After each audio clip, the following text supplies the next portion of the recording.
Hello YouTube folks, welcome to my channel. My name is Steph and today I will be giving a list of all of my favorite fantasy worlds and systems. So, just like last video, what we're not going to do is look at the disaster that is my bookshelves behind me. My lights are falling, the leaf things are falling, the books are a mess. I need to clean it up and reamp it. But with what time? With what time, friends? So we're just gonna move along. You're just gonna see not this, and you're gonna keep your eyes on me for me. Do it for me. Thank you. So I just want to recommend books based on the fantasy world or like magic system in them. This has nothing to do with like plot or characters or whether or not I actually liked the book. All of these I do like, so it's not like I hate any of these books, but I just really wanted to highlight worlds with really interesting and dynamic fantasy systems in them. Fantasy vibes, fantasy landscapes, fantasy depictions. You catching my drift? First book on today's list, The Night Circus by Erin Morgenstern. I've talked about Erin Morgenstern's other book, The Starless Sea, a lot. And I'm also going to probably talk about The Night Circus in a lot of videos. This book has a very interesting fantasy world where it's curated by magicians who pretend to have a circus that doesn't have real magic in it, but it actually is magic. So it has this sort of like aloof energy. It's very mysterious. There's no explanation for how they do it or what's happening. It's told from perspectives that don't believe in magic, children that do, but like in that sort of mystifying way, and obviously from the perspective of people who do believe in magic because they're the ones creating the incredible circus displays and circus performances. It has this very shiny orchestral fantasy aspect. It's very surprising and constantly one-upping each other. There's like this competition of who can put on the best circus show. It really gives you the sense of being a child again and seeing something that feels magical. That's kind of the vibe The Night Circus has. The next book on this list is Howl's Moving Castle by Diana Wynne Jones. I read this recently, I think like last month, and I really enjoyed it. It is for children, so the fantasy world is very digestible. It's not hard, but it's definitely soft world building. I've seen a lot of video essays about the Ghibli movies and how they love soft world building, and I'm sure the reason why Ghibli chose this book to make a movie based off of is because the world is so similar to the Ghibli style. But it really is just like, oh yeah, and they're sorcerers. Oh yeah, and the scarecrow followed them. And it has a turnip head. Oh yeah, and she's old. Even though she was a teenager yesterday. Yep, there is a Witch of the Waste. Nothing's really explained, but it's also not ridiculous. It's not absurd. Like, if you kind of just like let your subconscious vibe and flow with the story that is happening, everything just kind of exists as though you already knew it did. There's no like, oh, that doesn't make sense, or like, oh, that was strange. Like, can they explain that a little? There's no sensation of like having to do that because it just is what it is. Of course he turns into slime when he's sad. And instead of being like, why? How? For what reason? How come he did this? They're like, we need to fix this problem. Let's find some other magical solution to this magical issue. So that's kind of the vibe of this fantasy world. The next book on this list is The Bone Houses by Emily Lloyd Jones. I loved this book. I read it, I think, around Halloween last year. The reason why I added it to this list is because it really, really gives like that really rural magic system where it's almost like folklore, but it's very simple. So it's not like, it doesn't feel like conspiracy theory-y or superstitious-y. It's like those cities don't believe in this thing because they've outgrown it. They've worked around it and forgotten it. But these very rural, like, you know, trailer park, fences everywhere, people growing their vegetables in their yard type energy, these people still believe in the magic, and these people are still affected by it day by day, even though the like mentality is seeping from the cities into this rural area and people are starting to not believe it again. I really liked that element of the fantasy system, and it's also very simple. There's like one thing, and it's that when you die, if you die in the woods, your body comes back to life. You're not quite a zombie, but you're not quite possessed. It's like this other third thing, and it's explained in the story.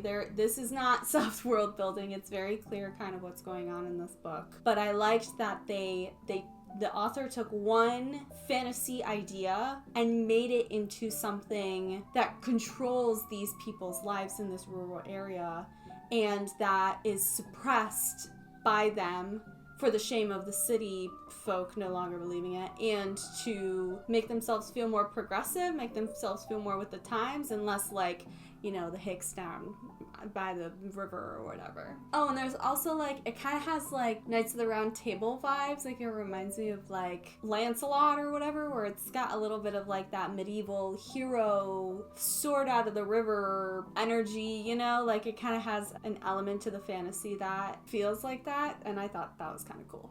The next book on this list, probably my favorite book that I read when I was a child, that is still a favorite today, Entwined by Heather Dixon. This is loosely based off of the 12 Dancing Daughter myth, folk tale, whatever. I don't know exactly where it's from or what it's called, but I know of it, right? It's been reused in a lot of other stories, and this is fabulous. Narnia energy in this fantasy system, where it's like there's a magic door that enters you into this dreamlike scape where you can turn things into what you want, where things react to you that are typically like objects, where there's like mysterious people and they're gorgeous and strange, and all of these 12 sisters, they're all young too, get to like live out their dreams, while in reality life is very bleak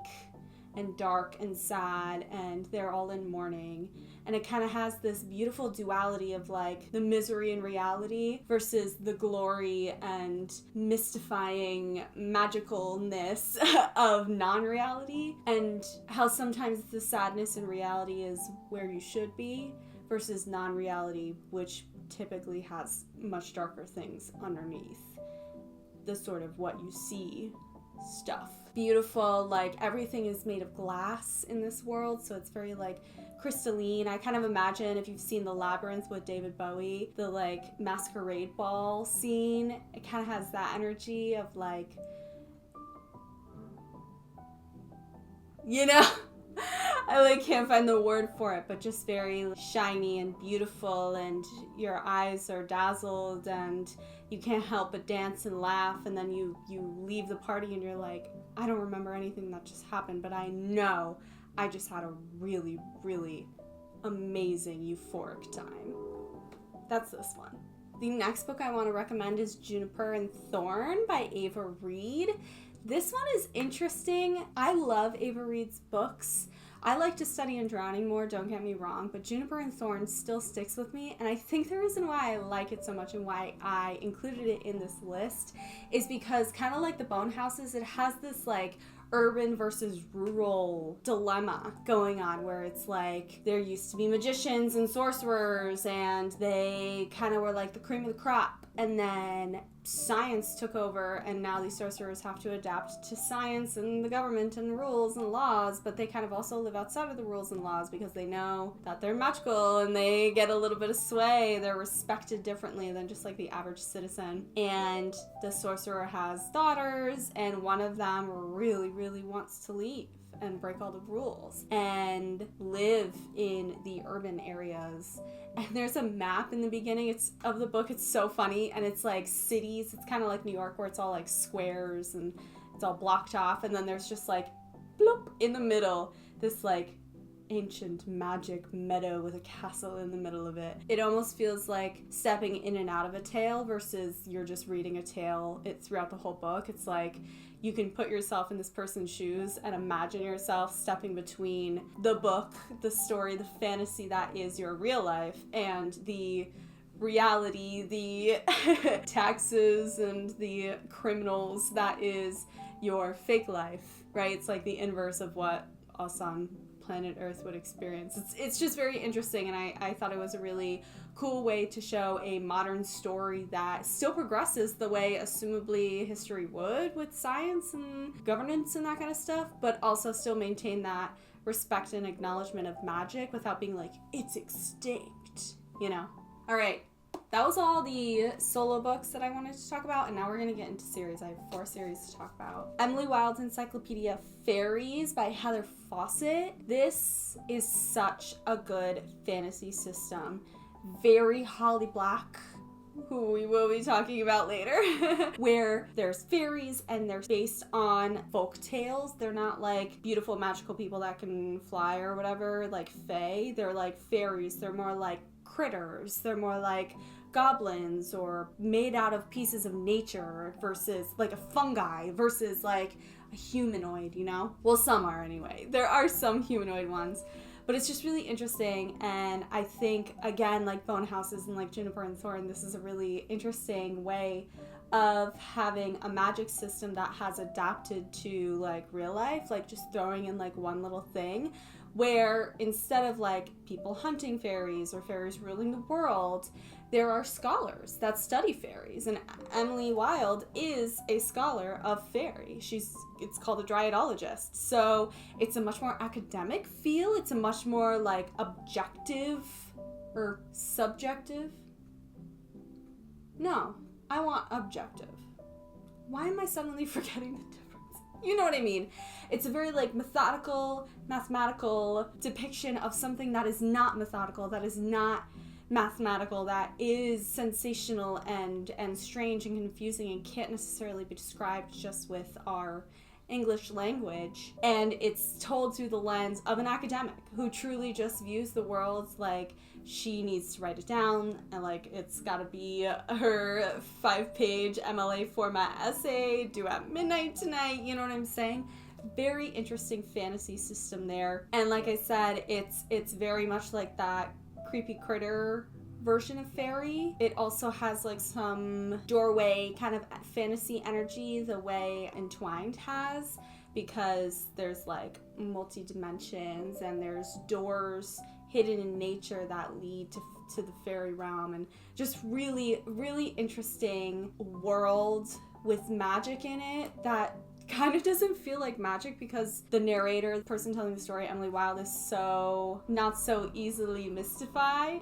She's so like scholarly that the way you read the story feels scholarly. So it almost feels like you're learning about fairies instead of like discovering them, you know? All right, the next one, probably one of my favorite reads of this year at all. We still have a half a year to go, right? But One Dark Window by Rachel Gillig. This fantasy world is so interesting because it's many things, but they're very specific. Unlike Emily Wilde's Encyclopedia of Fairies, very specific things. There's very strict rules. There's very clear way of how the bad things need to be ended and who the main character is going to be and what journeys these people have to go through, whether they want to or not, in order to get where they need to go, where they want to go. There's like specific rules. So I guess this would be like card world building because there's magic cards. Each card, there's a different number of them. We know how to end the curse of the mist in the forest is to get all the cards collected at the same time, all the different types of cards collected at the same time. Children who get sick have to be taken to the king and he kills them or imprisons them or something. Like very strict rules, very strict rules. Main character was sick as a kid, didn't get discovered, lives on with this illness. That's a very strict rule. Royalty is respected. Those are the rules. Very strict rules. But because of the complexity of the characters and the complexity of the plot, these strict rules of the fantasy world are delicious, and they're manipulated, and they're used as tools versus like used as a box to kind of control what happens. They're used as a tool by the characters and by the plot to elevate the story. Really, really dynamic fantasy world in this one. I said I was going to talk about her, and here I am talking about her. Holly Black, The Cruel Prince. I mean, this will definitely go down in history as one of the pivotal books to come out in the 2020s of YA fiction. Kind of like Emily Wilde's Encyclopedia of Fairies. Fairies are much more attached to nature. I guess they're a little more humanoid in this one, at least the ones that pertain to the plot and like the cast of characters. I think there are fairies that are less human and more like a flower fairy that doesn't have eyes because they're petals, you know, something like that. And much like Entwined, there's kind of like multiple realms of places you can go back and forth. There's multiple courts that are battling, but also have like respect for each other. Kind of feels like Game of Thrones. Stay with me. Game of Thrones, but like easier, right? Because it's a YA book, YA trilogy. And fairy instead of humans and dragons. Picking up what I'm putting down. And there's also really interesting levels of fantasy because there's like fairies that have more power and fairies that have less power, and that also informs the plot because it informs like how the rebellions and revolts and the resistance kind of happens is because of those predisposed dynamics between the different like categories of magic. So there is defiance across the board when it comes to the rules around magic that have already been established, and that's also really interesting in regards to this fantasy world. And then of course the romance is really good, but we're not going to talk about that today. All right, last one. I don't even know how to explain this without talking about the plot or how much I love this world and this series. Shadow and Bone trilogy, and then Six Crows, King Scars, all that by Leigh Bardugo. Truly, truly one of the best fantasy worlds in YA fantasy. Like, there's a whole map. Each of the countries and people are based on ones in real life. Magic isn't magic, it's called small science. I almost said smile science. Small science. So magic isn't even necessarily real, but it is real. There's magical creatures. People can manipulate elements and each other, but it's called smile science because it's been researched and there's actually like something like biologically different with you. You're not like blessed or whatever. People with magic are the oppressed people, which typically isn't how it would go. Like in stories, typically people with magic are like in control and like the normal people are not. Certain kinds of magic are more rare than others. We love that trope. We live, laugh, love it. Lots of rules broken in this fantasy world where, like, again, kind of like the Cruel Prince, things that have been established forever and ever and ever and ever are suddenly torn down. Magic is hated by some. Magic is loved by others. It's used as a tool, it's feared, it's bought and sold. Magic is like what makes or breaks your level of value. And it also informs people who are not magical and how they compare to people with magic, how useful they can be. You know what I'm saying? It's just really, really beautiful. The map is glorious. Let me see if I can grab it. Oh, here we go. Really intricate. There's no holes in Leigh Bardugo's explanation of the Grishaverse, right? That's like the magic, that's this world. Just really, really interesting stuff. And also something that's cool is it's not based in like traditional European Western magic systems. There's like Russia and Germany and India and like the gutter, right? There's like the slums of Europe instead of like, it's all like hoity-toity people in gowns at a round table talking about the decisions of the world. It's very based in like diverse fantasy and folklore. Really cool stuff. Really dynamic story. Very like, it almost feels like you can be convinced it's real. You know, unlike the night circus where it's like very mystifying and magical and you like question your sanity if you believe it's real. This, it's like, I really could believe that this happened. This long history explored throughout these books, this diverse and complicated governance and culture could be real life if this small thing of small science existed in IRL. That was honestly so hard because all I wanted to do was talk about how much I love those books. The plot and the characters are so just amazing, but I didn't. I feel like I was pretty good. I feel like I was okay, and I stuck with just talking about the fantasy systems in the fantasy world. So I hope you enjoyed. Feel free to like, comment, subscribe, do whatever you want to do. I'm not your mother, and I'll catch you in the next one. Bye.